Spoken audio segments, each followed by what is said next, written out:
السلام عليكم ورحمة الله وبركاته دمان بالشدة الصوماليات ملك استو جوكتان وحا إذن لنا هاورتو هوريتو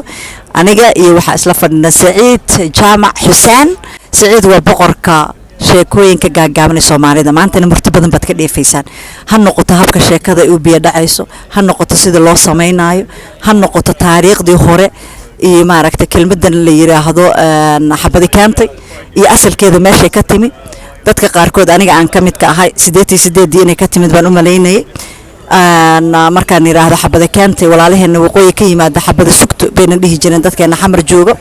laakiin taariikh dheer baa ka dambaysa marka dambe ayadan u gudbi doona marka Saciid waxaan ku leeyahay ku soo dhawo golaca Raweel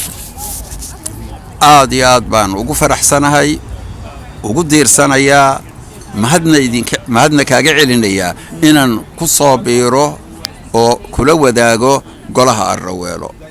waxaan kaloo ku daray waliba waxaan ku darayaa golahaas iyo wixii la mid ah oo dhan ee kulminaya ee isu keenaya waris weydaarsi iyo waaya arag isdhaafsiga dadkeenu ka faa'iideysanayo mar walba u horseedaya ee u hormeedaya waxa weeyaan mid anigana farxad weyn geliya niyadda ii dhisa mar walbana aan diyaar iyo raalli ka noqdo inaan magarata ka qayb qaato oo wax alliyaali waxaan u saleenay waa sida ku kordhin kartaan dadkiina waliba faacada soo koraya aanu mar walba ugu heelanahay ay maxaan dhahaa boqorka sheekooyinka gaagaaban ee Soomaalida waxaan rabaa fursadan aan helay inaan ka faa'iideysto Saciid ku soo dhawow aad iyo aad baad u mahadsantahay luul boqorkaaba badhaadhiye waa isku dayaa inaan dee sheekooyinka intii aan kari karo inaan wax ka curiyo iminkana fursadan yaraynu haysano waxaan isleeyahay sidii ay uga faa'iideysan kartaan adiga iyo luulo magaratay laba gacmoodinaya hadda isugu tagtaan wuxuun baa magaratay ka soo bixi doona runtii horta horeeto waxa maaragtay aniga ahaan sheekada maaragtay la yiraahdo aan yara dalxiisno ee safar ku bilaabata sheekadaaba aniga horta waxay hormuud u noqotay in aan qoro inaan bilaabo qoritaanka book aniga igu saabsan 3 sano ayaan waxaan lahaa waan qori doonaa laakiin maalin anigoo safar oo xamar ku sii jeedo un bay iga soo horbaxday markaan Stockholm joognay aad siisay qoraalkii waba iga dhigtay markaan aqriyay waxa maskaxdaydu waxay diiday in anu iska fadhiyo oo howl qabto oo safar isu diyaariyo waxay tiri horta qor safarkii aad Soomaaliya ugu laabatay tiibaan qoray marka sheekada iyo waxaan rabaa taariikhdeedii iyo biyadhaceedii iyo waxyaalo badan oo ka tagto sheekada la xiriira bal inaad la wadaagto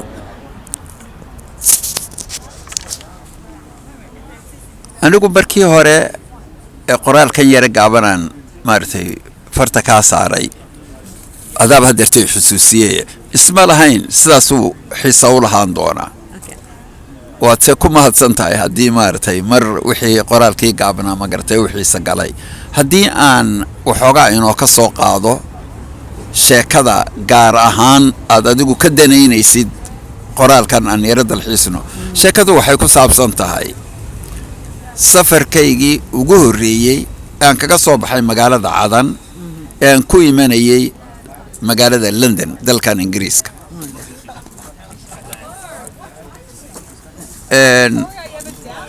badana dadku waxay xiiseeyaan oo daneeyaan sheekooyinkaas oo u kala qaybsamaa laba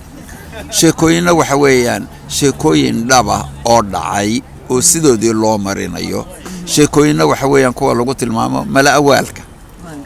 sheekadan halkan ku xusan ee ugu saabsani oo mararka qaarkoodna aan ilaahdo aan u bixiyay safar dayuuradeed sababta aan u leeyahay safar dayuuradeed waxa weeyaan waa safar aan kala go' lahayn sida markaan Cadan ka soo baxay ilaa intaan magaalada London ka soo degayay diyaaraddu meel ay istaagtay ma jirin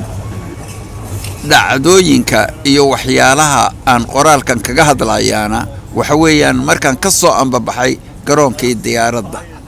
ee Cadmeed ilaa aan ka soo degayay garoonka la yiraahdo Heathrow ku yaallo dalka kan London waxyaalaha xiiso leh ama aan u arkayay markaa in dadku danayn karaan xiisayna karaan inaan ka taataabto sanadkay ahayd intaana taataaban sanadkaasi wuxuu 1995 bishii October si fiican baan xusuusanahay safarkaas kolka inta yar cajaa'ibka ee dadku daneeyaan ee i weydiiyaan ee aad adiguna imika igu soo celisay aad i weydiisay xiisuhu ku jira waxa weeyaan inta kale safarka tallaabooyinka safarka loo qaadayo oo aynu ognahay sidaa yihiin min marka aad alaabta guriga ka urursanaysid gaadiidka aad soo raacaysid waddada aad soo maraysid airportka aad imanaysid inta meelood ee laysaga tallaabayo aad ka imanaysid jeer aad ka gaadhaysid diyaaradda lafteeda intaas oo miidhan wixii aan kala kulmay iyo wixii aan ka soo maray iyo wax ka soo qaad ma leh inta ugu roonay waxa weeyaan diyaaradda markaan u soo baxay oo markaa aan halka aan ka tegayo iyo dadkaan ka tegayaana si u sii eegayo oo waa qoyskayga oo waa xaaskayga oo waa carruurtayda oo ubadkayga dhammaantood meesha aan tegayan oo London ay tahay oo aan waxaan kala kulmi doono aanan garanaynin anigiyo welwelka iyo walaaca iyo rajada iyo waxaas oo meedhan ay iga wada guuxayaan waad moodid inaan si isugu yaro buuqsanahay ayaa wiil gargaare ah oo diyaaradda ka shaqeeya intuu ii yimi ayuu gacanta i qabtay kolkaasaan sidaa u eegay kolkaasuu igu yidhi maxamed walaalkiisaa tahay maxamed waxa weeyaan walaalkay kolkaasaan yaabaan isiri tolo maxamed garba kolkaasaan haa kolkaasuu yidhi haa isku iskuul baanu ahayno isku fasal baanu ahayno way isla soo aanan aniguna kaba warhaynin ina keen buu yidhi wuu kaxeeyey diyaaradda kursigii tikidhkaygu igu qoraa maaha kursi kale oo diyaaradda baasheeda ah oo daaqadda ugu xiga ayuu i fadhiisiiyey kolka anigii waxaan u qiyaasay walaalkay maadaama ay siqiineen saaxiibna yihiin isku fasal la'aan jireen dugsigana wada dhigan jireen inuu ila jeclaystay meel roon inuu tago i fadhiisiyo oo weliba gaar ahaan meeshuu isagu gargaaraha ka yahay waan tegay halkii baan fadhiistay anigii oo mahadnaqaya yaabkii ugu horreeyey aan la kulmaa wuxuu noqday kursigii aan fadhiistay ka horeeya dhabarkiisa oo kolkaa aniga soo xiga waxa ku qoraa far Soomaali oo ku dhahaysa oo far Soomaalidaas maxay qoraysaa waxay qoraysaa suunka xidho sigaarka dami aniga yabbaa lay keenay suunka xidho sigaarka dami kuwa hareerahaas kuraasti kale ii muuqday ayaan hidaaliyo fiirsaday waxaan ugu tagay ereya af Ingiriisiya iyo ereya af Carbeed ah oo haddii aan deeyo no smoking iyo fasten belts iyo ay idin garan kartaan yabbaa lay keenay kolkaasaan sidii arrintan ka niibkeen waan ka soo kacay kursigan ku fadhiyay waxaan ku wareegay diyaaradda gudaheedii oo dhan anigoo fiirinaya dhabar kasta kursi kasta dhabarkiisa waxa ku qoran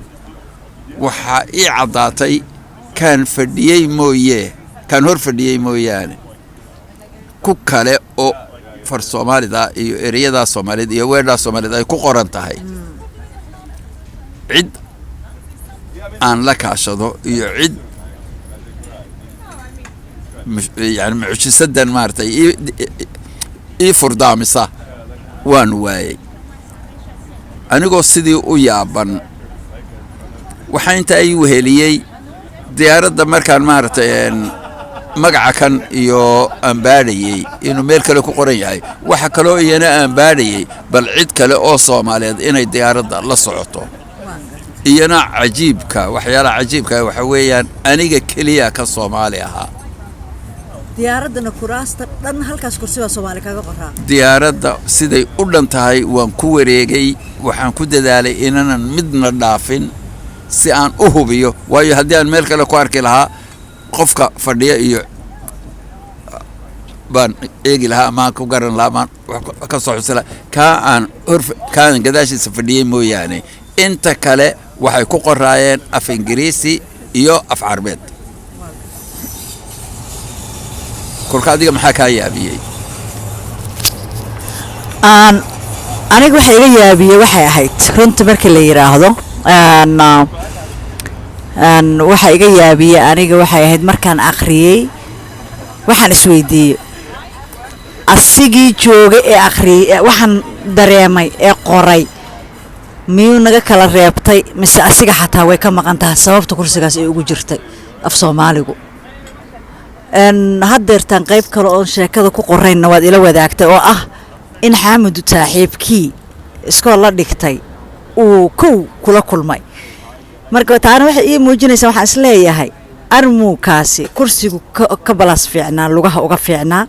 warqadana waa tan la bixi karo la gelin kara uu asugu kaaga horeeyo ku diyaariyay maadaama uu og yahay walaalka inuu Soomaali yahay wadankiina haddaad ku cusubtood ku sii socoto afkaagii uu ku qiimeynayo maaragtay warqadii ku diyaariyay laakiin adaa noo sheegay waxay ahayd aad baad ugu amaanan tahay taasina waa hibadaada iyo sidaad hadba farshaxanka aad u dhigtid adigoo luula laakiin arrinta aad sheegaysid waxa ka jira ma jiraan waxa weeyaan adigaa qiil sameeyey oo adaa inoo xarakeeyey oo adaa maartay sheekada markii la sameeyo waxa ujeedkeeda dhan wuxuu yahay waxaan farshaxanka la yiraahdo qof walba oo la kulantay maskaxdeeda taasarun hada wax farshaxan baad qortay anigu maskaxdeydii inta iga siisay waan rabaa inaan kula wadaago kadib adigu iiga jawaabto tii dhabta ahayd aad baad ugu mahadsantahay taa lafteedu waxay muujinaysaa inaad laftaadu aanay magaratay kugu adkayn curinteedu sidii magaratay aad u curin lahayd aan haddaba kuu sheego ninka wiilka ay walaalkay wiilka ay saaxiibka yihiin soo bari Axmed kamarada xagga la jirtaa صبر ما والسلامة يا صوينا سلامة أوكي ما صباح ونكس هاي وحنا نقص أي walaalkay saaxiibkiis wax uu farsoomaali da kala socday iyo wax uu eriyadan meesha ku qoran iyo weedhaha kan aniga wuu geeyay wuxuu meesha geeyay saan markii hore ku sheegay wuxuu ii geeyay si uu isagu iigu adeego oo aanu magarto waana dhacday oo ilaa inta diyaaradda ka digayay nus saac qaabilsanaabu ku geeyay kuraasti uu qaabilsanaabu ii geeyay si uu ilaa inta diyaaraddu ay ka digayso uu mar walba wixii aan u baahanahay xaadir ila ahaado taa weeye laakiin far Soomaalidan iyo waxa kan weeraha kan meesha ku qoran iyo macnaha ay leeyihiin iyo siday ku timi wax uu ka ogaa oo aan aniguna la soo qaaday Soomaaliga ku qor hada taasaan haddaba doonayaa inaan adiga qoraalkanaad qaadatay ilaa halkaa aynu hadeerto marayno ayuu ku istaagay waana gartaa inaad kolkaa tidhaahdid si dad badaniba waxoogaa yaroo micnihiina waa ku jira sheekada aad qaadatay ma wada dhammayn ee waxay ku go'aysay halkaa aad inaad diyaaradda ka soo degatay adigoo sheegin oo weli ka fajacsan siday ku dhacday ayuu ku dhamaatay anigu diyaaradda ku jooga ayaan magaratay sirteedii iyo wixeedii oo dhan helay qoraalka sheekadu markay dhan tahayna oo aan berrito kuu keeni doonona waxaa ku yaala halka jawaabtii iyo furdaaminteedii habeenkii inta aan adiga farta kaa saaray waxay ahayd intan kooban si hadhowto haddii alla yidhi markaynu u kulanno aan eego bal hadda inaad akhrisatay iyo inaad iska qaadatay saaxiibo badan baa buugagan siiyo iyo qoraallahan siiyo intay iska qaataan ayaanay dib ay igu soo noqonno waxna iga weydiin kolkaasaan gartaa inaanay aqriyinba laakiin iminka mar haddaad adiga i weydiisid layna la dhegaysanayo ha lagula wadaago ee aan sheego haddaba siday qisadu dhacday anigoo yaaban oo isla warweedha tani adigana ku wareerisay meel aad u fodsaarisidna garan maysid ayaa waxa ii muuqday oo halkaa kursi hortaydaas aan ka arkay nin midab dugula oo Soomaali saankiisu yahay laakiin waxoogaa Yamanta iyo Soomaalida iyana way soo eegayeen markaan u sii fiirsaday ayaan arkay in uu dhiig Soomaaliya leeyahay intaananba anigoo weli sidaa u fiirinaya ayuu soo kacay uu soo dhaqaaqay nasiib wanaag kursi agtayda oo bannaan oo ilaa intii diyaaradan ku joogay aan cidina maartay iman aniguna waataan idiin sheegay xagga daaqada ma garatay muraad xigtaan fadhiyay kursigana dhinacayga kale ahaa banaan sidoo uu soo socday show isna wuu wayraa cid loo ooday oo wuxuu u baahnaa cid ay isku heshadaan oo sidaa anigana ereyadii iyo weedii bay wareerisay isagana cidliidii buu ma garatay ku qalooday wuu ii yimi wayaag fadhiistay markaanu isbariidinay ee uu magaciisii ii sheegay waa isbariidinay magaciisii buu ii sheegay wuxuu iigu sheegay in la yidhaahdo jeelaani hebel jeelaaniyow waa wiil iska dhala oo yamani soomaali ah oo ciyaal xamar ah markaasaanu kolkaa anigiina aan nafasay isagiina uu diiqadii ka baxday cabaar markaanu joognay quraacdiina naloo keenay ayaan kolkaa idhi war jeelaaniyow arrinta tan ayaa cabaaradaba maskaxda iga haysatay Soomaaliga kursiga ku qoran waxa kan wax ma ka garanaysaa war anaa ku og buu anaa garanaya war khayr baad sheegaysaa maarad baan ku idhi bal hadda furaha arrintan furaha u laanahay bal furdaami wuxuu igu yidhi dhageyso Siciidow diyaaradan aynu la soconnaa waxa weeyaan diyaaradda Boeing diyaaradda tan waxa laga leeyahay shirkadda la yiraahdo Lufthansa ee Jarmalka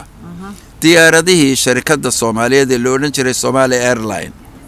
diyaaradahay wadan jirtay waxay ka soo iijaaratay ama ka soo iibsatay dawladda Jarmalka shirkadda la yiraahdo Lufthansa waxa dhacay kolka markii ay ku wareejinayeen Soomaalida ayay ugu qoreen far Soomaaligoodaas aad arkaysay muddo ka bacdi markii dawladdii 1991 ay damtay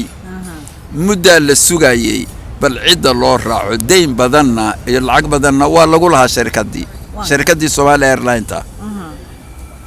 sanad baa dhaafay laba dhaafay shan baa dhaaftay in ka badan baa dhaaftay marka cid lala xaalo iyo cid loo tago iyo cid lala hadlo iyo cid la dawladeysto meeshii laga waayay lacagtoodiina meel ka soo ceshadaan aanay garanaynin diyaaradii dib u habaysteen ayay diyaaradda tan oo xagoodii markaa taalay dib u habaysteen oo kolka waxay ka iibiyeen oo ka gadeen Yamanta soo halka kursi way hilmaameen marka Yamanta ay ka gadeen intii kale oo dhan Carabidaas ay ugu bedeleen kaasna way hilmaameen oo waxay moodeen in isla Carabtii tahay oo ka kaliya ka fakaday iyaguna kama badangelino Soomaaliya Carab isla halkeedii u beesiraadeen kiina waaniga maartay mar kaliya sidii ma garatay maxay oo dhan jireen sagaara ku dhacay waaniga ma garatay gadaashiisa la keenay ma sha Allah halka way kolka ninkii Jeelaani baa ma garatay ii sheegay oo iga dhaadhiciyay diyaaradan anigii kolka luulay aan ku sheegay maadaama sida aad adiguba hadeerto igu timaadoonaysay arrintan inaan ma garatay fureeda helo mid kale ay igu soo dhalatay ilaa Stockholm ilaa hadeerteen madaxayga ku jirta jawaabteeda raadinay intaan markaa aniguna mid jawaabteeda raadin doontid baan imika ku sheegay imika waxaan ku sheegay in maartay diyaaradii Yaman oo aynu ognahay oo markaan sheekada tan qorayay aan ku daray sheekadan aan hadirto in ku badgooyay markaan qorayay ayaan sheekada buuxdaan ku siin doono waxa ku jirta wallahi Siciidow Yaman oo aydnaan ismiciin dhaamin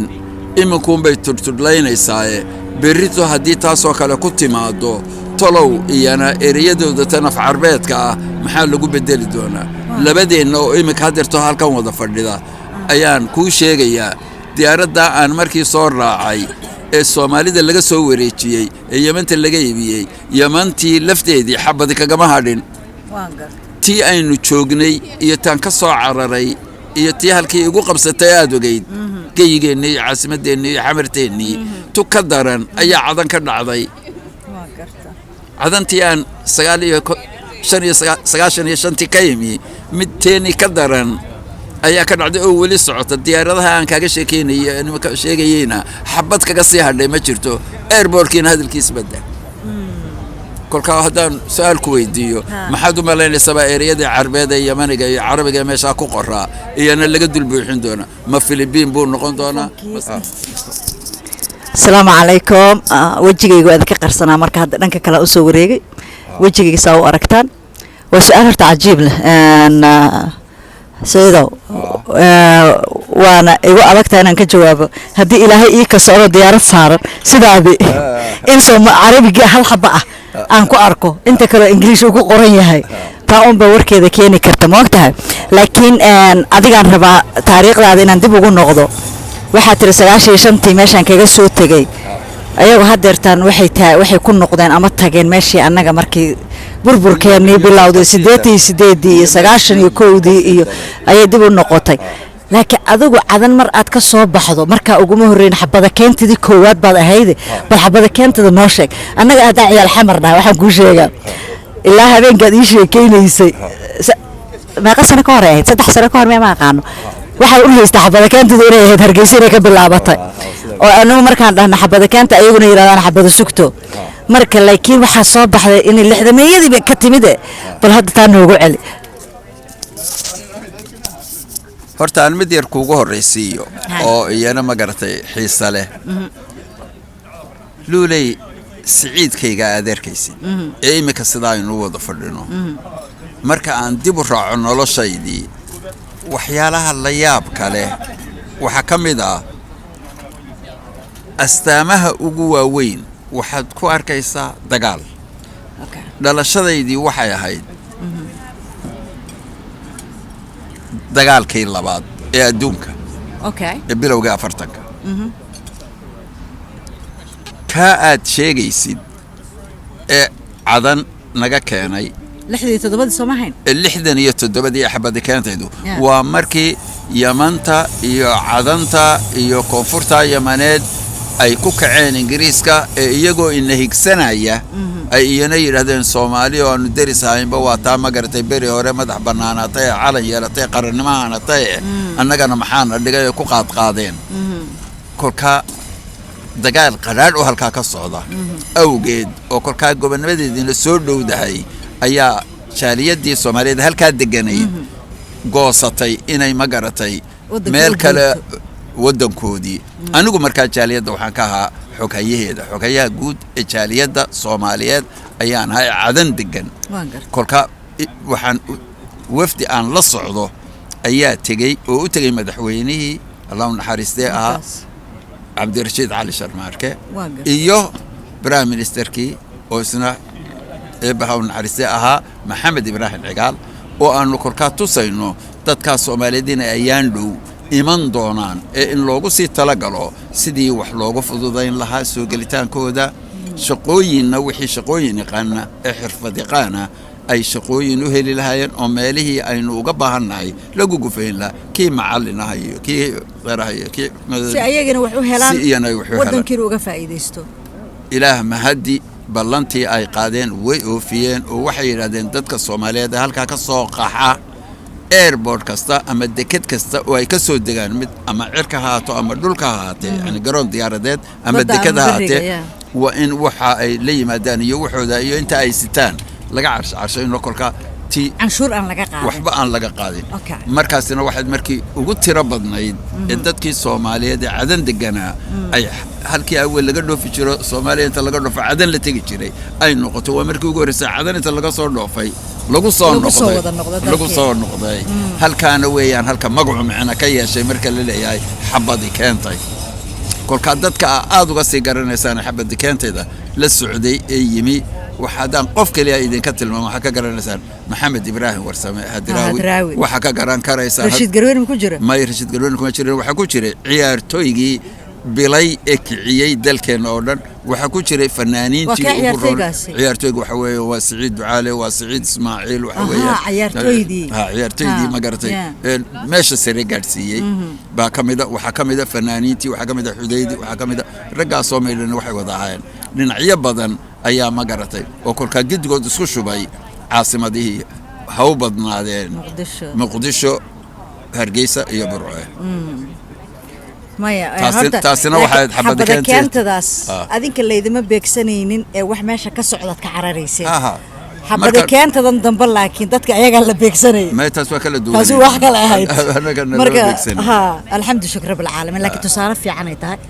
aad baan kaaga mahad celinayaa horta qaybtaas waa taariikh maanta tusaysa xataa qaran kasta oo Soomaaliya ay ku harsato meeshuu rabaha ka dhashay baahida dadka qurbaha jooga ay leeyihiin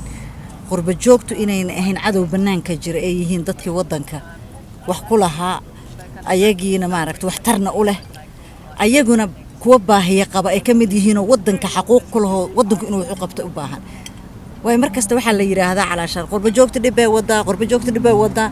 waxaad moodaa in qurba joogtii guday qorax joogtii la kala soocayo dadka sida loo midayn karaa saa hal xabee